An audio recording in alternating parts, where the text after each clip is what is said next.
Hi అండి. అందరికీ నమస్కారం. Welcome to my channel. ఈ వీడియోలో ఏపీ ప్రభుత్వ ఉద్యోగ పెన్షనర్ల జీతాలు పెండింగ్ బిల్లులతో పాటుగా వీటిని చెక్ చేసుకోకుంటే ఆర్థికంగా తీవ్ర నష్టమే.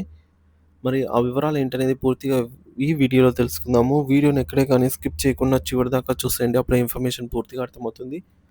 వీడియో చూస్తున్న ప్రతి ఒక్కరు వీడియోకి లైక్ చేయండి ఫ్రెండ్స్. ఈ వీడియోని తోటి ఉద్యోగ పెన్షన్ మిత్రులతో అయితే షేర్ చేయండి. కొత్తగా మన ఛానల్ చూస్తున్నారు ఇంకెవరైనా సబ్స్క్రైబ్ చేసుకున్నట్లయితే వెంటనే మన ఛానల్‌ని సబ్స్క్రైబ్ చేసుకోండి. దీని ద్వారా నేను చేసే ప్రతి ఒక్క వీడియో మీ వరకు రీచ్ అవుతుంది. ఇక ఆలస్యం చేయకుండా వివరాల్లోకైతే వెళ్ళిపోదాము. ఏపీ ప్రభుత్వ ఉద్యోగులకు ముఖ్య గమనిక. ఏప్రిల్ 2025 జీతాలు పెండింగ్ బిల్లులు మరియు ఏపీ జీఎల్ఐ పైన తాజా అప్డేట్ అయితే వచ్చింది. అదేంటో ఇప్పుడు తెలుసుకుందాము. ఆంధ్రప్రదేశ్ ప్రభుత్వ ఉద్యోగుల ఏప్రిల్ నెల జీతాలు, పెండింగ్ బిల్లులు మరియు ఆంధ్రప్రదేశ్ ప్రభుత్వ జీవిత బీమా అయినటువంటి ఏపీజీఎల్ఐకి సంబంధించిన కీలక సమాచారాన్ని తెలుసుకుందాం. ఏప్రిల్ 2025 నెల జీతాల బిల్లుల సమర్పణ. పేరోల్ ఎనేబుల్ అయిందండి. సో, ఏప్రిల్ నెలకు సంబంధించి రెగ్యులర్ పేరోల్ జీతాల బిల్లులను ప్రాసెస్ చేయడానికి సీఎఫ్ఎంఎస్ పోర్టల్‌లో ఈ నెల అనగా ఏప్రిల్ 16వ తేదీ నుంచి 25వ తేదీ వరకు బిల్లులు డీడీఓలు అప్‌లోడ్ చేసేదానికి ఆప్షన్ ఎనేబుల్ అయిందనమాట. డీడీఓలకు సూచన. డ్రాయింగ్ అండ్ డిస్బర్సింగ్ అధికారులు అందరూ కూడా ఈ విషయాన్ని గమనించి తమ పరిధిలోని ఉద్యోగుల జీతాల బిల్లులను సిద్ధం చేసుకొని నిర్ణీత గడువులోగా సీఎఫ్ఎంఎస్ పోర్టల్‌లో అప్‌లోడ్ చేసి చేయవలసిందిగా అయితే తెలియజేయడం అనేది సకాలంలో బిల్లులు సమర్పిస్తేనే జీతాల చెల్లింపుల ప్రక్రియ సజావుగా సాగుతుంది.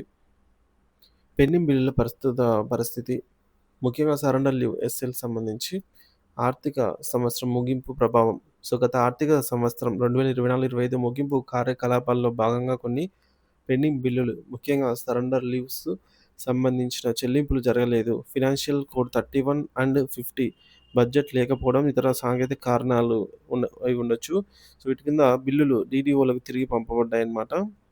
సో, ఇలా తిరిగి వచ్చిన బిల్లులన్నిటినీ ఆర్థిక సంవత్సరం 2025, 26కు గాను నూతన బిల్లుల నంబర్‌లు కేటాయించి డీడీఓలు తిరిగి సీఎఫ్ఎంఎస్ పోర్టల్‌కి పంపడం జరిగింది. చెల్లింపులపై స్పష్టత. అయితే గమనించవలసిన ముఖ్య విషయం ఏంటంటే, ప్రస్తుతానికి ఎస్ఎల్ బిల్లులు లేదా ఇతర పెండింగ్ బిల్లుల చెల్లింపులు జరగటం లేదు. కేవలం బిల్లులను తిరిగి వ్యవస్థలోకి తీసుకురావడానికి అంటే అప్‌లోడ్ చేయడానికి మాత్రమే అవకాశం కల్పించారు. బడ్జెట్ విడుదల మరియు ప్రభుత్వ ఆదేశాల మేరకు తదుపరి చెల్లింపులు జరిగే అవకాశం ఉంటుంది. దీనికి కొంత సమయం అయితే పట్టవచ్చు. ఇక ఏపీజీఎల్ఐ మెచ్యూరిటీ క్లెయిమ్స్ విషయానికొచ్చినట్లయితే ఇక్కడ మనకు అత్యంత ముఖ్యమైన గమనిక అండి. అలర్ట్ అయితే ఉంది. లేదంటే మనకు నష్టం అనేది వాటిల్లొచ్చు. ఏంటంటే మెచ్యూరిటీ అప్లికేషన్ టేల్. సో, సీఎఫ్ఎంఎస్ పోర్టల్‌లో ఏపీజీఎల్ఐ మెచ్యూరిటీ క్లెయిమ్ కోసం దరఖాస్తు చేసుకునే ఆప్షన్ టేల్ మళ్ళా ఎనేబుల్ చేయబడింది. ఈ నేపథ్యంలో గతంలో ప్రభుత్వ ఉద్యోగుల పదవీ విరమణ వయస్సు 58 లేదా 60 సంవత్సరాలుగా ఉన్నప్పుడు చాలామంది ఉద్యోగులు తమ ఏపీజీఎల్ఐ పాలసీలు 55 లేదా 56 సంవత్సరాల వయసుకే మెచ్యూర్ కంప్లీట్ అయ్యే విధంగా అయితే పాలసీ ప్రారంభంలోనే నిర్ణయించుకున్నారనమాట. సో, అయితే పదవీ విరమణ తర్వాత పదవీ విరమణ వయస్సు అనేది ఇప్పుడు ప్రెజెంటు 62 సంవత్సరాలకు పెంచడం జరిగింది ప్రభుత్వం. కాబట్టి ఇదే సమస్యగా మారింది. ప్రస్తుత సమస్య ఏంటంటే దీనివల్ల పాలసీ ప్రకారం మెచ్యూరిటీ తేదీ అనేది 56 ఏళ్ళకే వచ్చేసి ఉంటుంది కాబట్టి ఉద్యోగి ఇంకా సర్వీస్‌లోనే 62 ఏళ్ల వరకు కొనసాగుతారు. ఇలాంటి సందర్భాల్లో చివరి ప్రీమియం తేదీ దాటిపోయినా కూడా కొన్ని సందర్భాల్లో సాంకేతిక కారణాల వల్ల జీతం నుంచి ప్రీమియం అనవసరంగా కట్ అవుతూనే ఉన్నాయి కొంతమందికి. సో, మెచ్యూరిటీ డేట్ దాటినా ఉద్యోగి పదవీ విరమణ చేయనందున మెచ్యూరిటీ మొత్తాన్ని క్లెయిమ్ చేసుకోలేని పరిస్థితి ఏర్పడింది.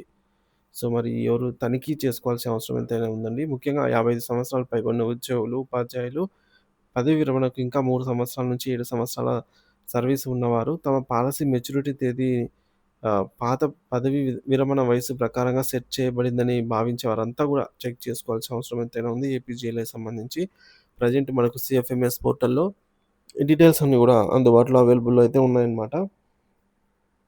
సో, ఉద్యోగులందరూ తప్పనిసరిగా ఏపీజీఎల్ఐ బాండ్ పాలసీ వివరాలను ఒకసారి క్షుణ్ణంగా తనిఖీ చేసుకోవాలి. ముఖ్యంగా చివరి ప్రీమియం చెల్లింపు తేదీ మరియు మెచ్యూరిటీ డేట్‌లను సరిచూసుకోవాలి. ఈ వివరాలు మీ పాలసీ బాండ్ పైన సీఎఫ్ఎంఎస్ లాగిన్ లేదా మీ యొక్క డీడీఓ సంబంధిత ఏపీజీఎల్ఐ అధికారి ద్వారా గూడా మనమైతే తెలుసుకోవచ్చు మన డీటెయిల్స్‌ని.